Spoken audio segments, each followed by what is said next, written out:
감옥의 종류를 한번 보겠습니다. 감옥의 종류는 아까는 전옥 걸 본 거고 이건 일반적인 감옥입니다. 냉옥, 추운 거, 따뜻한 거, 온옥, 남옥, 남자들은 여옥, 경옥, 중옥 이렇게 두었다는 거죠. 온옥도 냉옥과 같이 남녀, 경, 중옥과 같은 동실을 짓도록 했다. 냉옥은 세 동을 지었다는 거죠. 남옥은 네 동, 여옥은 두 동을 짓되 내부에는 경옥과 중옥을 구분했다. 냉옥과 온옥의 거리와 장벽, 담의 거리나 너비는 지형에 따라 적절하게 조정함으로써 죄수들이 넘을 수 없도록 했다. 감옥의 구조는 뭐 이렇게 다 되어 있습니다. 요건 여러분들이 한번 개별적으로 한번 쭉 한번 보시기 바랍니다. 모든 옥은 평지보다 높게 짓도록 해라. 그리고 모든 옥사 외벽으로 투벽을 쌓되 그 주위에 아까 얘기한 장목을 5줄로 심어라 하는 거죠. 실내는 판자를 덮고 사면의 처마에는 모두 차양을 달아서 죄수들이 더울 때엔 낮이나 처마 밑에 앉아있거나 누워있을 수 있게 했다. 이런 걸 통해서 이제 나름대로 인권 보호에 신경을 썼다는 걸 나타내는 것 같습니다. 요거는 이제 그 입추록 관련된 그 내용인데 요것도 상당히 재미있는 내용들이 있습니다. 죄수를 이복시킴에 있어 옥에 가두는 데 있어 처음에는 호패를 헌납시키고 성명을 자세히 문초한 뒤 이복시키고 수도에 대하여 관련 조어 및 사에 통보한다. 죄수의 성명 밑에는 상자를 써 상자를 써 붙이거나 방자를 써서 빙신의 표로 한다. 죄수를 석방할 경우에는 전옥소에 석방하는 사실 직접 형조, 사원부 또는 경조에 보고한 후 전옥소에서 대기하는 군사가 인솔에 가게 한다. 아직 미결의 죄인으로 다시 감옥으로 들일 경우에도 앞의 예에 따라 이복한다. 안에 이복 절차를 얘기하는 것이죠.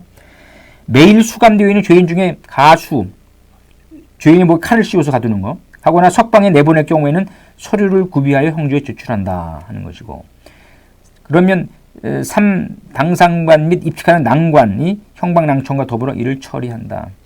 이렇게 해서 이제 칼을 씌우고 그럴 때 상당히 그 신경을 썼던 것 같아요. 입촉 관련된 내용입니다. 그 죄수가 감옥에 들어오게 되면 밤낮으로 이를 지키게 되면 군사는 주간에는 문을 지키고 야간에는 일편 지날 때마다 순찰하였다. 그 죄수들이 이제 감옥 안에 있으면 편할 수가 없는 거죠. 밑에 그 죄수 관리하는 사람들이 다 이거를 관리하지 않겠습니까? 그런데 이제 정기적으로 낮에는 이제 일광욕을 해야 되겠잖아요. 또 나오면서 들어가면서 또 점검을 받고, 죄수들 밤에는 또 옥에 들어가야 될 거 아니에요? 그러니까 문벽에 있는 또 출입문에 자물쇠를 채우도록 하고, 뭐 이렇게 해서 들어갈 때 나올 때 이럴 때 항상 이 기호를 담당하는 사령들, 이런 사람들이 신경을 상당히 썼다 하는 거죠. 옥문의 열쇠는 입직하는 관원이 보관하였다. 그리고 이제 밤에 이제 도는 거죠. 감옥 안팎을 돌면서 어디 뭐 이상 유무가 없는지를 확인한다. 그리고 다음날 아침에 입직관원에게 이를 보고하고 다시 열쇠를 다시 받아서 주간 업무를 개시했다. 요거는 날씨가 추울 때는 어떻게 하느냐. 그래서 고석을 두껍게 하여 제공하도록 하였고, 뚫린 구멍과 틈 사이에는 바르고 막도록 조치가 취해졌다. 추국 죄수의 감옥에 들이는 회는 갈대나 쌀이 다회를 묶어 밤불을 밝히거나 제사 때 화토불을 쓰는 데 쓰는 물건. 숯은 9월부터 2월까지는 죄수가 10명 이상일 경우에는 10일마다 숯 한 석씩, 10명 이상일 경우에는 5일마다 숯 한 석씩. 회 3월 8월까지는 제공되지 않았다. 회는 봄, 여름 가리지 않고 매달 3동씩 제공토록 했다. 뭐 이런 것까지도 신경을 썼던 것 같아요. 이거는 이제 감옥에 사식을 넣어주는 그 여인인데, 감옥에 있는 사람한테 이제 사식을 넣어주는 겁니다. 형정도첩에 나와 있는데, 이거는 이제 관원이 따라가면서 보는 거죠. 여기서부터 한번 보십시오. 부모 또는 형제가 아니면 면회를 허가하지 아니하였다는 거죠. 면회하는 게 상당히 어려웠습니다. 부모 또는 형제가 아니면 면회를 일반인이 할 수가 없어요. 그러니까 일반인이 면회를 하려면 이제 뒷돈을 줘야 되겠죠. 친구들이라든가 연인이라든가 이렇게 해서 하려면. 전옥수 벼슬 아치랄지라도 출입은 허가되지 않았다. 그리고 특히 여자들이 갇혀져 있는 여옥 같은 경우 더욱 엄격했다는 거죠. 물이나 불 또는 음식이라 할지라도 파수를 보는 사람 하여금 전달하게 하고 함부로 접근하는 것을 금하였다. 옥에 들어가서 무슨 일이 발생하고 그럴 수가 있으니까 옥에 이제 안전을 도모하기 위해서 아마 이런 조치들이 아마 법률로서 아마 규정이 되어 있었던 것 같습니다. 그리고 이제 수감되어 있는 죄수 중에서 병이 위독한 자가 있을 경우, 이게 문제죠. 항상 병을 수발이 될 사람도 없고 병을 치료할 사람도 없으니까 이 이 수감되어 있는 자 중에 환자가 쓸 경우 이 환자는 이 소위 얘기하는 원령의 그러니까 스스로 병의 증상을 직접 기록한 문서를 형주에 제출하도록 했습니다. 원령의도 이제 의원을 얘기하는데 이제 해민사라든가 이런 데 달린 당번의사 최하급의 의원을 말한다. 어쨌든 간에 이제 그 감옥에도 의원이 지키고 있었다는 겁니다. 만약 병든 죄에서 가벼운 죄를 지었을 경우에는 보석에 의해 석방되도록 하고 중죄인일 경우에는 내부에서 약물로서 치료토록 하였다.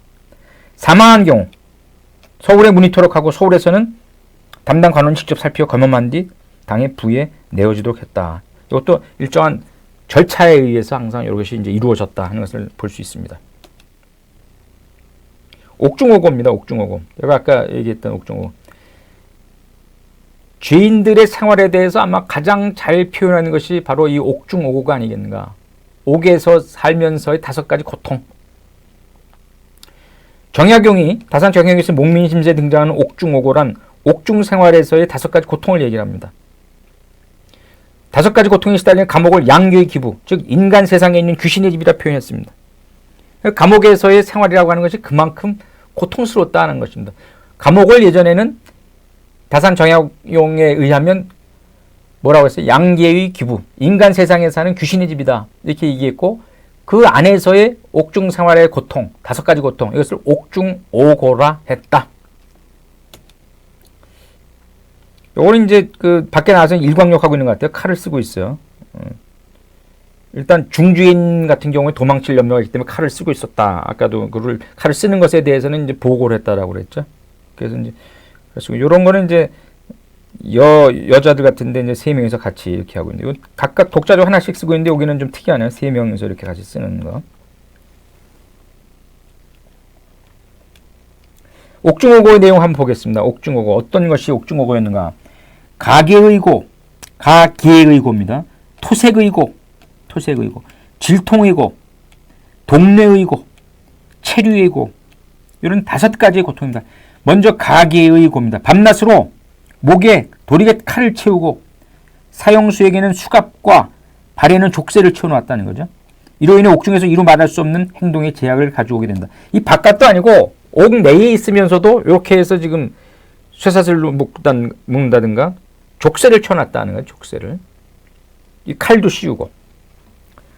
예전에 그 춘향전이라는 데 있는데 보게 되면 춘향이가 이제 옥중에서 이 칼을 쓰고 있잖아요. 가계의 고다 하는 겁니다. 토색이고 옥의 관리나 옥에 먼저 들어온 자들은 이제 그 이후에 들어온 사람한테 돈이나 뇌물을 강요하는 거죠. 그에 응하지 못한 경우에 말할 수 없는 정신적, 신체적 고통을 당했다. 미리 와 있던 사람들이 이제 갈취하는 거죠. 이제 돈 없냐? 돈 갖다 바쳐라. 그리고 간수들도 마찬가지고. 그래서 말을 듣지 않는 경우에 있어서는 이제 정신적. 우리가 이제 교도소 같은 거 영화 같은 데 보게 되면 거기서 이제 그런 일을 보죠. 그런 것들이 이제 하나의 고통이었다. 토색이고다. 이렇게 불렀습니다. 질통이고, 옥내가 말할 수 없이 불결해서 이 벼룩, 빈대를 비롯한 갖가지 흡열 해충으로 인해 피부병이나 전염병에 걸리게 되어 있겠죠. 아무래도. 그래서 이를 제대로 치료받을 수 없었기 때문에 더 고통스럽지 않았느냐 하는 겁니다. 그 당시 이제 그 감옥이라고 하는 것이 얼마나 지저분했겠어요. 그리고 비위생적이었을 것이고. 근데 그런데 계속 있다 보니까 이제 이라든가 벼룩이라든가 빈대라든가 이런 것이 이제 말할 수 없이 많았겠죠. 그럼으로써 이제 있게 되는 고통. 동뇌의 고통, 추운 겨울 엄동설한의 추위로 인한 고통과 굶주리는 고통을 얘기합니다. 뭐 잘 먹었겠어요? 추위, 아무리 뭐 이렇게 회도 주고 뭐 거적도 깔아주고 그랬지만 그 살을 내는 듯한 추위를 제대로 감당해낼 수는 없었을 것 같습니다. 그리고 이제 더울 때는 또 더워서 또 고통스럽고. 그리고 체류의 고입니다. 사건의 심리가 지체되면 될수록 오랜 기간 구금될 수밖에 없었고 또한 심리를 받을 때마다 자백이 강요되었으므로 이에 불복할 때는 고문용 신장을 맞지 않으면 안 되었다. 그러니까 감옥에 오래 머물다 보니까 별일이 다 생기는 거죠. 소위 얘기하는 소송이 길어지는 거예요, 자꾸. 그러니까 심리를 받을 때마다 자백이 강요됐고 강요했는데 자백을 안 하게 될 경우에는 다시 신장에 의한 합법적인 고문이 자행되었다. 이런 것이 소위 얘기하는 옥중오고다. 가계의고, 토색의고, 질통의고, 동뇌의고, 체류의고 이 부분을 여러분 잘 기억해 두시기 바랍니다. 이러한 고통이 이제 결국 임금에게도 이제 알려지게 됩니다. 세종 임금이 이제 이 얘기를 들은 거예요. 그러니까 이제 형조에다 이릅니다. 여기 멋진 구절이 나와요. 감옥이란 죄가 있는 자를 징계하는 곳이지 사람을 죽게 하는 곳은 아니다. 사람을 죽게 하는 곳이 아니다. 이게 얼마나 딱 의미가 와 닿습니까? 여기 와서 사람을 징계, 다시는 사회에 나가서 죄 짓지 못하게 이렇게 하는 곳이지 사람을 죽게 하는 곳은 아니다. 사람을. 정확한 표현이죠. 그런데 감옥을 담당한 관원이 옥에 갇힌 죄인을 보살피는데 태만히 해서 극심한 추위, 찌는 듯한 더위, 혹은 이로 인해서 병에 걸리고 혹은 굶주려서 간간히 비명에 죽게 하는 경우가 있더라. 그러니까 모든 관리들은 나의 지극한 뜻을 깨달아 실천해서 감옥 안을 깨끗이 청소하고 질병을 치료해 주도록 해라 하는 겁니다. 그러니까 이 세종대왕께서는 그 애민정신이 투철하신 분 아니에요? 백성들이 감옥에 비록 가 있을지언정 감옥은 사람 죽게 하는 데가 아니니까 감옥을 깨끗하게 하라 하는 겁니다. 이런 명을 내리는 거죠. 만약 돌보아줄 사람이 없다면 관하에서 옥과 먹을 것을 주도록 해라. 여기 또 중요합니다. 만약 게으름을 피우고 내 명을 잘 이행하지 않는 자가 있을 때는 엄하게 다스리도록 하겠다.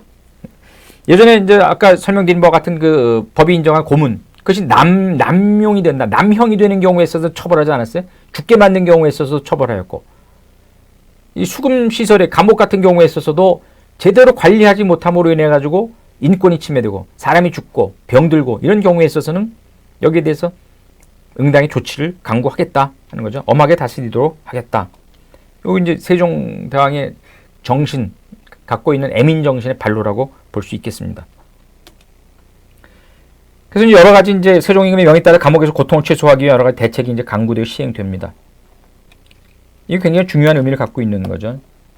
한 예로서 매년 4월부터 8월까지 이때 이제 더워지는 거 아니겠어요? 그때는 냉수 옥중에 넣어주어서 자주 갈아줘라. 냉수를 옥중에 넣어줘 자주 갈아주고 5월부터 7월까지 열흘에 한 차례 목욕할 수 있게 하며 매월 한 차례 머리를 감을 수 있도록 했다.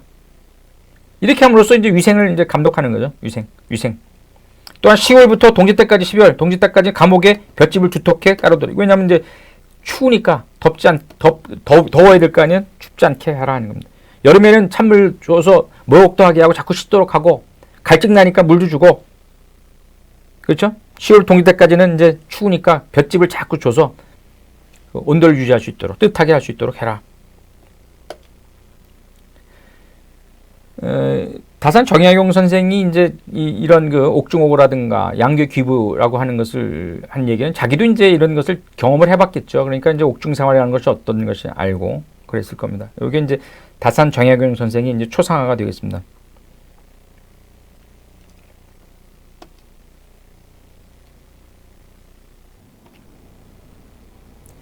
에, 11광 정리 및 퀴즈입니다.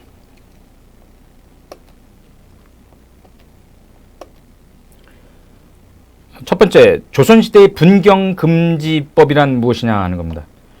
요건 제가 그 설명드리면서 고려시대 때는 이제 이 분경, 역관운동이라고 하는 것이 일반화되었다라고 하는 말씀을 드렸는데 조선시대 때 오면서 그 폐해가 드러나니까 그걸 막아야 되겠죠. 그래서 분경금지령이라고 하는 것을 만들었다. 그러면 과연 조선시대 분경금지법이라고 하는 것은 뭐냐 대충 아시리라고 생각됩니다. 두 번째, 조선시대 상피제는 고려시대와 비교해 볼 때 어떤 특징을 갖는가? 요거는 쭉 설명을 들으셨던 분들은 아마 기억할 겁니다. 잘 한번 생각해 보시기 바랍니다. 세 번째, 조선시대의 팔이라고 있었죠? 소위 형법상 특전을 인정받던 그런 자들입니다. 팔의. 함부로 이 사람들 수갑 채우고 오늘날 그런 식으로 뭐 이렇게 체포 구금할 수가 없었던 그런 사람들입니다. 어떤 것들이 그 예에 해당하는가 한번 살펴보시기 바랍니다.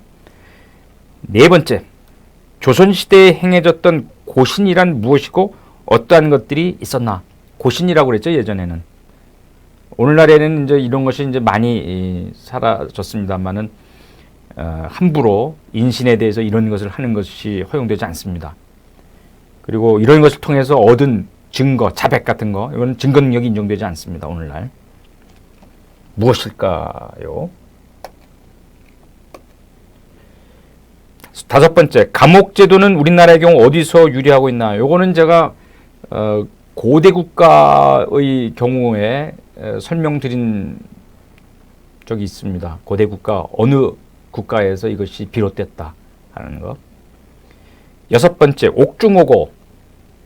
이 옥중오고라고 하는 것은 이제 다산 정약용 선생이 이제 옥중오고라고 하는 요 용어를 썼습니다. 양계의 기부, 감옥을 그렇게 불렀죠. 감옥에 들어가면 사람들이 여러 가지로 힘들다는 거죠. 고통스럽다는 거죠. 그 옥중오고 다섯 가지 고통은 무엇인가?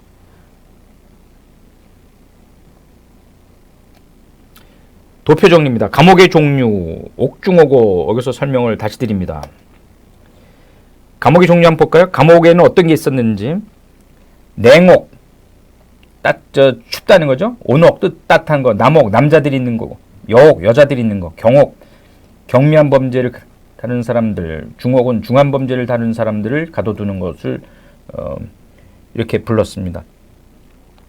온옥도 냉옥과 같이 남녀, 경, 중옥과 같은 동수를 또 같은 동수를 졌다는 거죠. 냉옥은 세 동을 졌었고 남옥은 네 동. 요거는 이제 하나의 규칙인 것 같아요. 그 당시에 있어서 여옥은 두 동을 짓되 내부에는 경, 중옥을 구분을 했다는 겁니다.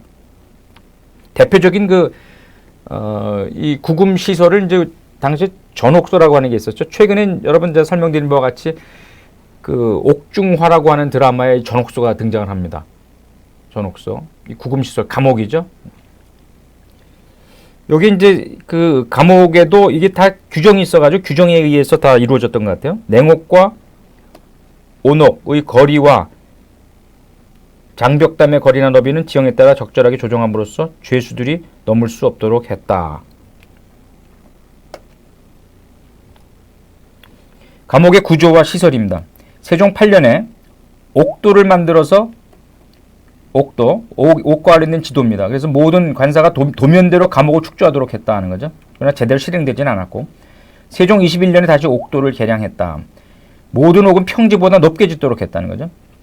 모든 옥사의 외벽은 토벽을 쌓되 그 주위에는 벽을 가리는 장목을 5줄로 심었고 나무가 무성해지면 문을 만들어 여닫을 수 있게 하고 무성하기 전에는 임시로 나무나 대나무로 사슴뿔처럼 얽혀 짜서 세웠다. 문벽은 두꺼운 판자로 막고 옥사 외벽에는 창을 내어서 통풍이 잘 되도록 했다. 이 옥도 나름대로 이 시설이라든가 이런 것이 다 일관되게 이런 그 그림에 따라서 다 이 배열을 하고 이랬던 것 같아요. 시설 같은 거를.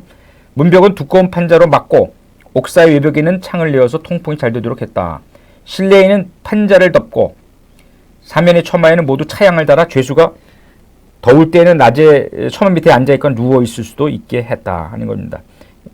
죄수들의 감옥 생활이 아주 힘들기 때문에 이런 그 배려를 세종 시대 때 이제 이런 것이 이제 행해졌다는 거죠. 아마 그 이후에는 이걸 기본으로 해서 아마 그대로 따라했던 것 같습니다.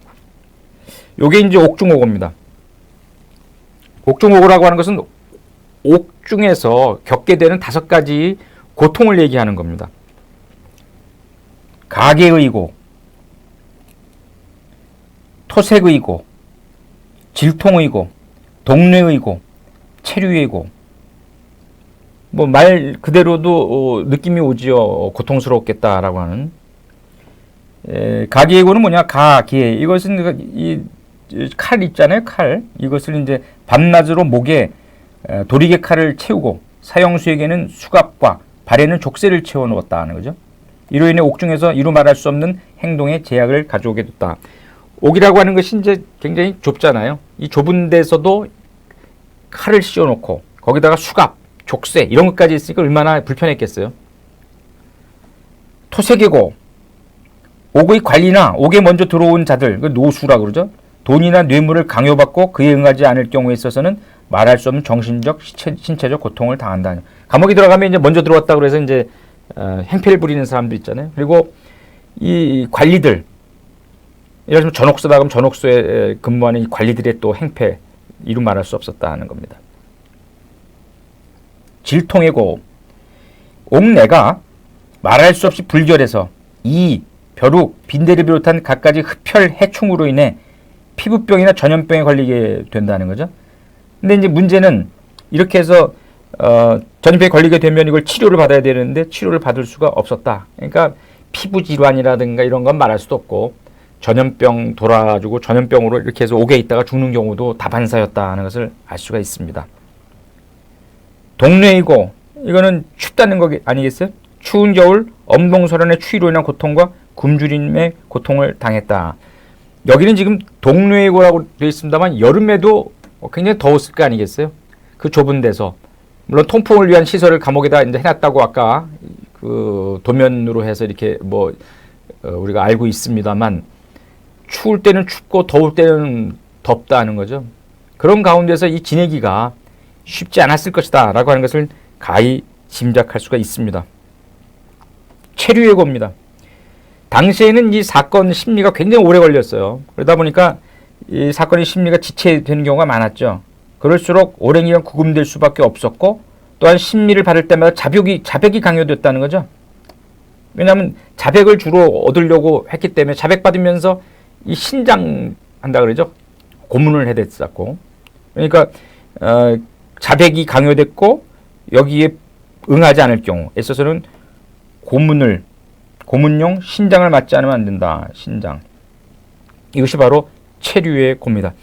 이건 정약용 선생이 이제 얘기한 옥중 오고, 요거 가계이고, 토색이고, 질통이고, 동뇌이고, 체류이고.